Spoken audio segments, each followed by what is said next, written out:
আসসালামু আলাইকুম। Hello guys, এই যে ভাই দেখছেন মাদ্রাসার ছেলেরা এইভাবে ঘুমায়। দেখো কত কষ্ট তাদের। এই যে কত দূর দূর দূরান্ত থেকে সব পড়তে এসছে, হাফেজ হতে এসছে সব ছেলেরা। আপনারা দেখতে পাচ্ছেন এই ছোট ছোট করোনার পাখিগুলোর জন্য দোয়া করে দেবেন, যেন সবাই হাক্কানি আলেমে দিন হতে পারে আর হাক্কানি হাফেজ হতে পারে। এই যে দেখুন সব তো কত দূর দূরান্ত থেকে এসছে। দেখুন এই যে সব ঘুমোচ্ছে। দেখো মাদ্রাসার সব ছেলে ঘুমোচ্ছে, ইনি একজন পড়ছে।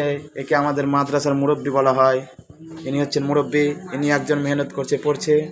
আমার সঙ্গে একটা কর্মী সাহেব আছে, এই যে ইনিও পড়ছিল। উনি আমার সঙ্গে ভিডিও বানাবো বলে চলে এসছে। বাচ্চা উপরে সব বাচ্চা বাচ্চা ছেলেরা ছিল, এই সব বড় বড় ছেলে। দেখো মাদ্রাসায় কীভাবে ঘুমানো হয়। এই যে ভাই দেখে নাও, এই হচ্ছে মাদ্রাসার লাইফ, এইভাবে কাটাতে হয়। আমরা সব প্রবাস বলো, এটাই এক ধরনের প্রবাস ভাই। এই যে দেখে নাও প্রবাসে কত কষ্ট করে থাকতে হয়। এই হচ্ছে একটা প্রবাস, এই হলো একটা প্রবাস, এক ধরনের প্রবাস। এই হচ্ছে মাদ্রাসা, এই নাম হলো মাদ্রাসা ভাই। সবাই দোয়া করে যাবেন। এই কত সুন্দর ছোট্ট ছোট কোরআনের পাখিগুলোর জন্য সবাই দোয়া করে যাবেন। আর এই হচ্ছে আমাদের লাইব্রেরি, কোরআন রাখার জন্য জায়গা। এটা হচ্ছে আমাদের ওস্তাদের রুম।